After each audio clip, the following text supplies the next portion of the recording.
O empresário humilha a doceira idosa na mansão fria, mas um segredo silenciado salvará.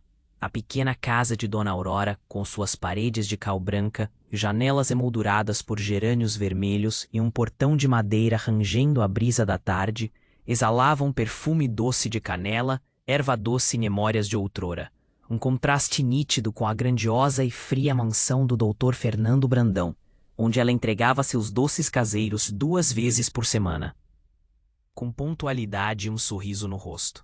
Aos 70 anos, viúva e com a aposentadoria apertada, Dona Aurora encontrava propósito e uma pequena renda extra na alquimia da cozinha, transformando farinha e açúcar em iguarias que aqueciam o coração de quem as provava.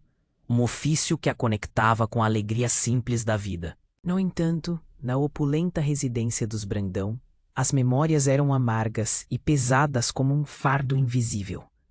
Desde a perda de sua esposa, a bondosa Dona Lúcia, há quase 1 ano, Dr. Fernando, um empresário antes austero, mas justo, tornara-se um homem cinzento, consumido por uma dor lancinante e uma desconfiança crescente que o isolava de todos.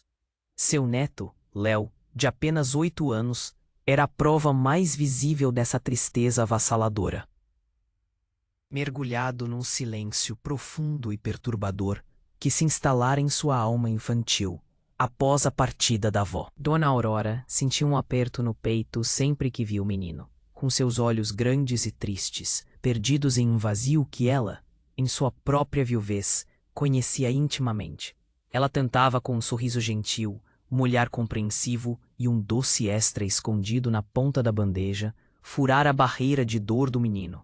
Mas Léo raramente retribuía, como uma flor que murchou antes de desabrochar. Um dia, enquanto arrumava os doces na bandeja de prata reluzente, Dona Aurora viu Léo no vasto jardim, alheio ao mundo ao redor, desenhando no chão com um graveto, linhas e formas que pareciam extravasar uma angústia silenciada.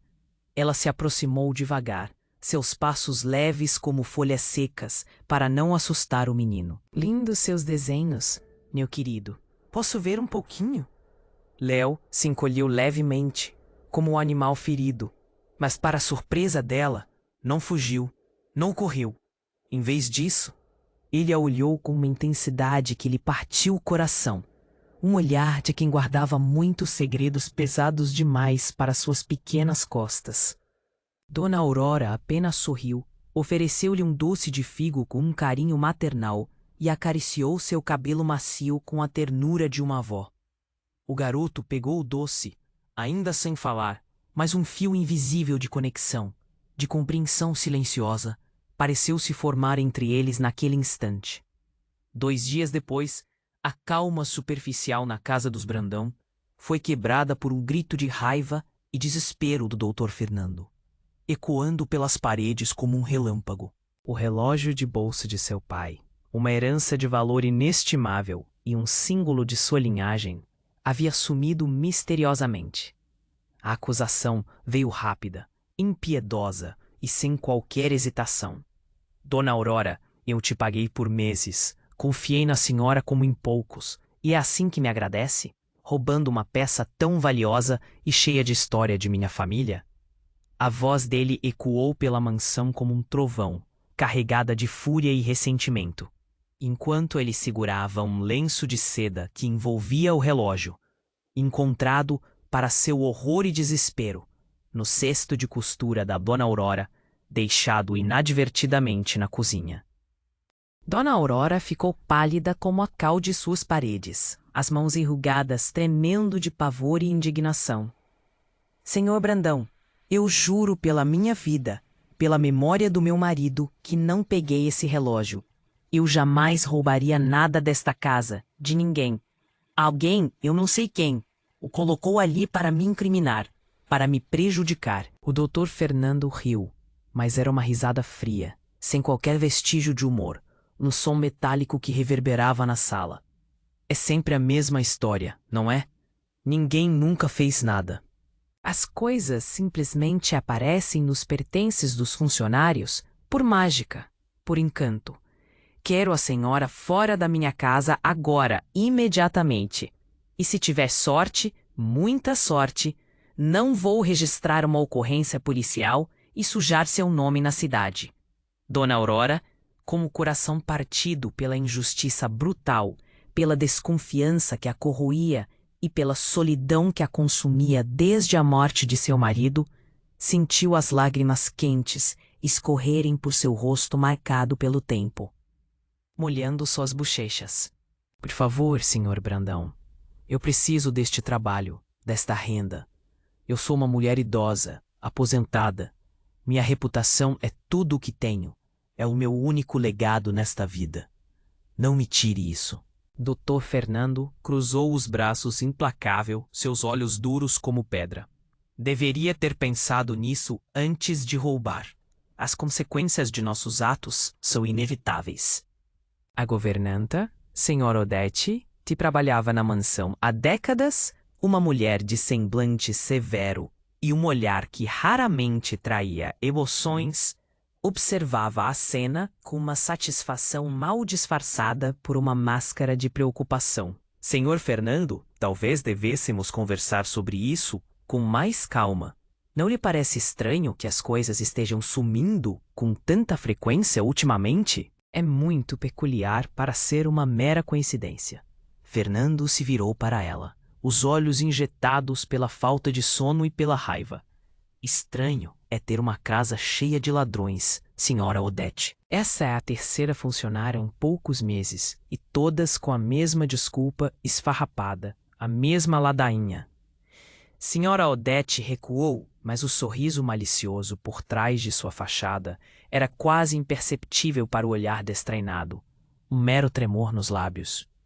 Dona Aurora, humilhada, com a alma em frangalhos e sem forças para argumentar contra tamanha crueldade, pegou sua pequena bolsa de crochê e saiu pela porta dos fundos, soluçando baixinho, suas orações desesperadas se misturando ao som do vento.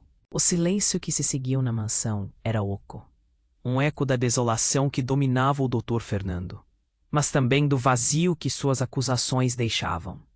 Ele se jogou na cadeira da sala de jantar, sentindo o peso daquela casa grande e vazia, um fardo pesado sobre seus ombros. Senhor Fernando, a jovem enfermeira Marina, uma moça de coração puro que cuidava de Léo e ajudava na casa, se aproximou com cuidado, a voz suave. Acredito na Dona Aurora. Ela não roubaria. Ela é uma mulher de fé e bondade. Há algo errado nisso tudo. Fernando se virou para ela com a mesma dureza fria que usava nas reuniões de negócios. E você, Marina, foi contratada para cuidar do meu neto e não para opinar sobre minha vida ou minhas decisões. Mantenha-se em seu lugar.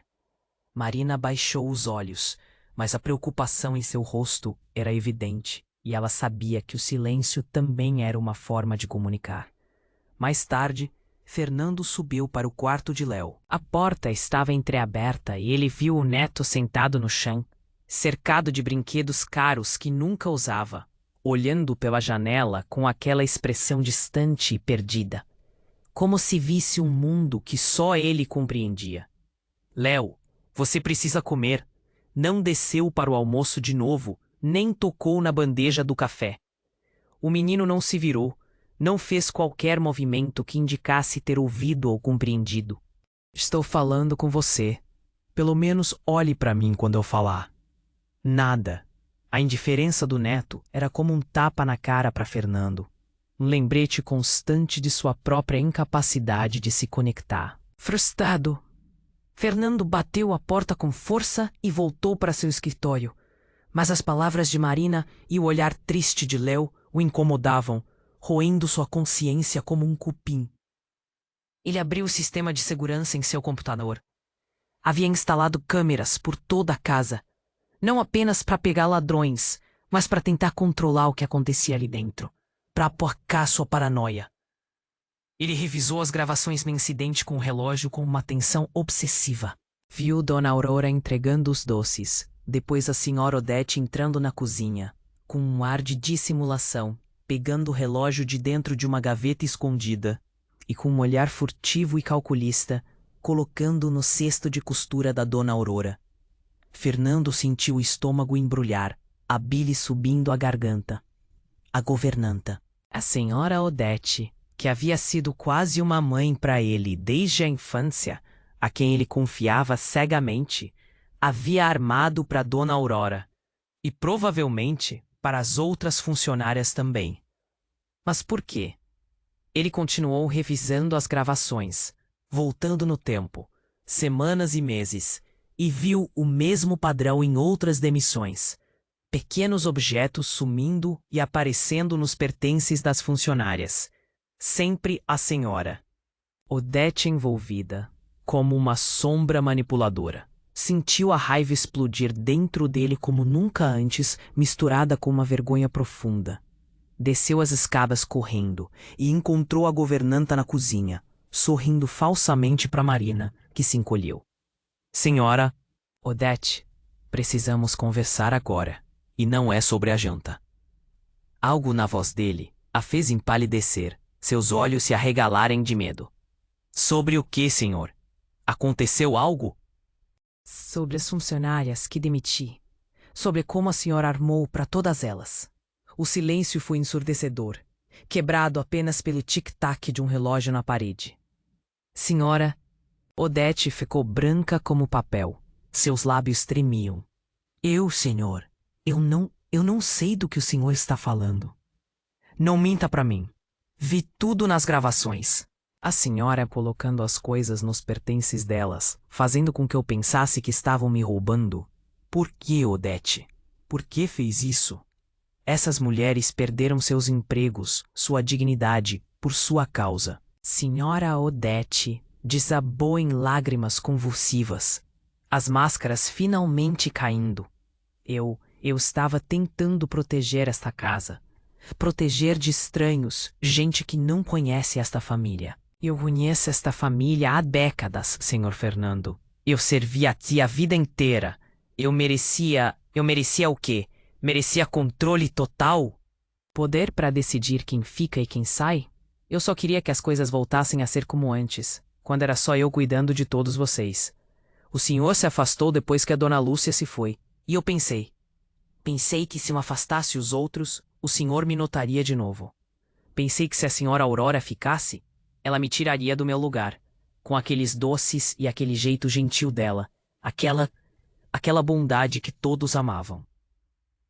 Fernando sentiu a raiva dar lugar à decepção mais amarga, um gosto metálico em sua boca. A senhora não estava protegendo nada, senhora Odete. Estava alimentando minha paranoia para manter seu lugar, seu status. A senhora viu que eu estava quebrado, desconfiado e usou isso a seu favor, manipulando minha dor. Saia, senhora Odete. Fernando disse finalmente, a voz embargada pela tristeza e pelo cansaço. Pegue suas coisas e saia da minha casa até amanhã. Não quero vê-la mais. A governanta saiu da cozinha soluçando, subindo para o quarto que ocupava no sótão, o som de seus passos ecoando pela casa como uma sentença final. Fernando afundou numa cadeira, a cabeça entre as mãos, sentindo o peso de suas próprias culpas. Meu Deus, o que mais eu não vi? Quantas outras coisas aconteceram bem debaixo do meu nariz, enquanto eu estava cego pela minha própria dor. Naquele momento, Marina se aproximou com Léo, que segurava um pedaço de papel amassado e um lápis de cor. Senhor Fernando, o Léo fez um desenho. Acho que o senhor precisa ver. É muito importante. Ele está tentando dizer algo. O desenho de Léo era simples, infantil, mas assustadoramente claro. O relógio de bolso, a figura feminina com o cabelo preso, Odete, e um carro preto batendo em outro carro. O carro preto. O que é isso, Léo? Fernando perguntou, sentindo um arrepio na espinha. O menino apontou para o desenho, depois para a janela, e fez um som gutural, um choro abafado. Vovó, carro, medo. Vovó não. Voltou. Fernando sentiu um calafrio na espinha que o percorreu da cabeça aos pés. Sua esposa, Lúcia, havia morrido em um acidente de carro há quase um ano. Léo, você viu algo sobre o acidente da vovó? Você viu esse carro preto antes? O menino assentiu, os olhos grandes cheios de lágrimas. seu pequeno corpo tremendo. Homem mau, assustar, vovó não voltou. Fernando abraçou o neto com força, sentindo a dor dele como se fosse a sua própria. Meu Deus, meu filho. Por que você nunca me contou isso? Léo apontou para a própria garganta e balançou a cabeça, incapaz de falar, incapaz de verbalizar o trauma. Fernando então se lembrou, com uma pontada de culpa, da última conversa com sua esposa, na qual ela havia mencionado estar preocupada com um carro preto que a seguia. Ele a havia ignorado, ocupado demais com seus negócios, com seus contratos, com suas próprias preocupações. Ele correu para o sistema de segurança, revisando as imagens externas com desespero. E lá estava, o mesmo carro preto, aparecendo nas gravações semanas antes do acidente de Lúcia. Sempre observando a casa, sempre seguindo o carro dela. E ali, o rosto do motorista, um ex-sócio de Fernando, o senhor Pacheco, com quem ele havia tido uma disputa acalorada e um processo judicial anos atrás. Vingança. Pacheco havia planejado a morte de sua esposa e agora estava observando o neto, buscando mais dor, mais sofrimento. Fernando discou para a polícia, as mãos tremendo. Com as novas evidências, os depoimentos de Fernando e Marina e, mais importante, o testemunho visual de Léo, que finalmente encontrava sua voz através dos desenhos, a investigação foi reaberta. Mas Pacheco já havia fugido. A polícia patrulhava a área, mas o medo, a incerteza e a ameaça persistiam, pairando como uma nuvem escura. Precisamos sair daqui, Marina. É muito perigoso. Não podemos ficar aqui correndo riscos. Fernando decidiu, sua voz carregada de urgência. Vou para a casa da Dona Aurora. Lá é mais seguro. Léo se sente bem com ela e precisamos de um lugar onde possamos pensar com clareza. A casa de Dona Aurora era humilde, mas cheia de calor, de cheiro de bolo assando e de uma paz que a mansão não possuía. Quando Fernando, Marina e Léo chegaram, a senhora os recebeu com um abraço e um olhar de profunda compreensão. Sem perguntas, sem acusações. Ela não perguntou sobre as desculpas de Fernando. Apenas ofereceu um bolo fresco e uma xícara de chá fumegante. Um bálsamo para as almas feridas. Nos dias seguintes, enquanto a polícia procurava Pacheco incansavelmente, a casa de Dona Aurora tornou-se um santuário de cura e esperança. Leo começou a desenhar mais, e Dona Aurora, com sua paciência infinita, sua sabedoria de vida e sua empatia, o ajudava a transformar seus medos em imagens, e as imagens em pequenas palavras, sílabas que se uniam para formar a verdade. Vovó, disse, medo, carro, Pacheco, homem mau, vovó, chorou. Leo sussurrava, e Dona Aurora o ouvia atentamente, traduzindo para Fernando as dolorosas peças do quebra-cabeça que o menino tentava montar, pacientemente. Ela contou a Fernando sobre sua própria perda, sobre como a dor pode nos cegar, nos isolar, e sobre a importância de ouvir com o coração, de ver além das aparências, de valorizar as pessoas simples. Fernando se desculpou com ela, e o perdão de Dona Aurora foi como um bálsamo para sua alma ferida, um alívio que ele não sabia que precisava. Finalmente, a polícia localizou Pacheco, escondido em uma cidade vizinha, tentando fugir do país. Ele foi preso. A justiça, embora tardia, seria feita. De volta à mansão Brandão, um Fernando transformado, com um brilho diferente nos olhos, olhou para Dona Aurora com uma gratidão imensa. Dona Aurora, não sei como te agradecer por tudo. A senhora não só salvou meu neto, nos ajudou a encontrar a verdade, como salvou a mim mesmo de minha própria escuridão, de minha cegueira. A senhora nos trouxe de volta à luz, à esperança. Dona Aurora apenas sorriu, seus olhos brilhando com uma sabedoria ancestral. O amor, senhor Fernando, o amor é a melhor luz que existe, e ele sempre encontra um caminho, mesmo nas trevas mais profundas. Semanas depois, Fernando reabriu a investigação sobre as outras funcionárias. Comprovou que Senhora Odete havia armado para todas e as indenizou generosamente, pedindo perdão pessoalmente, um ato de redenção que tocou a todos. Senhora Odete foi demitida e a justiça prevaleceu. A casa dos Brandão se encheu de vida, de risos, de uma alegria que parecia ter sido banida. Léo voltou a falar, sua voz infantil e clara ecoando alegria pelos corredores, um milagre para todos. Fernando reduziu suas horas de trabalho, priorizando o neto e aprendendo a viver com gratidão, com presença, com amor. E Dona Aurora? Ela se tornou uma parte essencial da família Brandão, uma matriarca de sabedoria e ternura.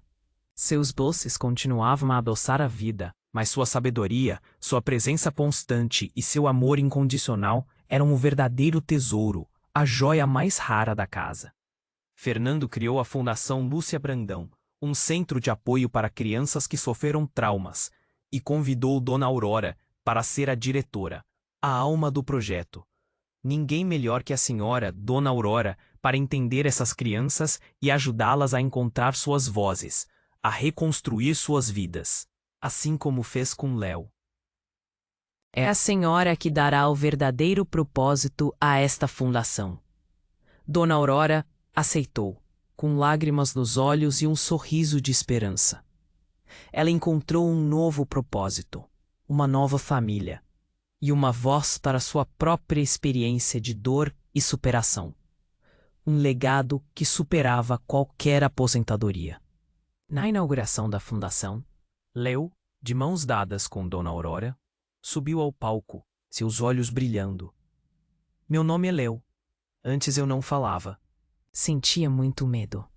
Mas a Dona Aurora me ensinou que o silêncio é uma prisão. Ela me ensinou que a vovó Lúcia queria que eu vivesse feliz, que eu usasse minha voz para o bem. A Dona Aurora é a minha heroína. Dona Aurora sorriu, olhando para Fernando, que observava com orgulho e lágrimas nos olhos. Um homem transformado pelo amor e pela sabedoria de uma senhora simples. Naquele dia, e em muitos outros que se seguiram, a sabedoria tranquila e a bondade inabalável de Dona Aurora foram a força que curou e uniu uma família despedaçada. Sua história se espalhou pela cidade, um lembrete vivo de que a idade não apaga o valor, mas o aprofunda, e que os corações mais gentis muitas vezes carregam as maiores lições e as soluções mais inesperadas. Sua exaltação não era em títulos ou riquezas, mas no amor, na gratidão e no respeito daqueles que ela tocou e transformou. A história de Dona Aurora nos lembra que, muitas vezes, as respostas mais profundas e a cura mais verdadeira vêm dos lugares e das pessoas mais inesperadas, especialmente daqueles que viveram muito, que viram muitas dores e alegrias, e aprenderam a ver com os olhos do coração e a ouvir com a alma. Valorize os mais velhos, escute suas histórias com atenção, pois neles reside uma sabedoria ancestral capaz de transformar vidas, de curar feridas e de reacender a esperança. Compartilhe essa história e lembre-se de olhar com mais atenção para as pessoas à sua volta, pois a verdade e a salvação podem estar no silêncio de quem menos esperamos.